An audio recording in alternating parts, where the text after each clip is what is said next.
గోకర్ణ క్షేత్రానికి ఉన్న గొప్పతనం ఏమిటంటే, నీ జీవితంలో ఎప్పుడైనా 4 ఒక్కసారి దొరికితే నీ అంత ధన్యాత్ముడు లేడు అని చెప్తారు. 4 ఒక్కసారి దొరకాలి.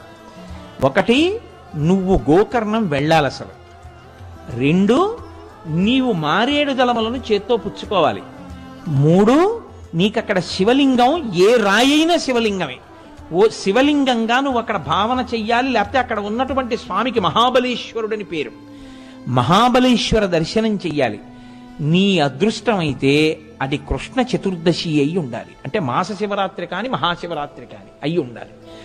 ఈ 4 కానీ ఎప్పుడైనా జీవితంలో దొరికితే వాడు ఈ మారేడు దళాన్ని గోకర్ణంలో ఒక రాయి మీద వేసినా వాడు మోక్షాన్ని పొందేస్తాడు.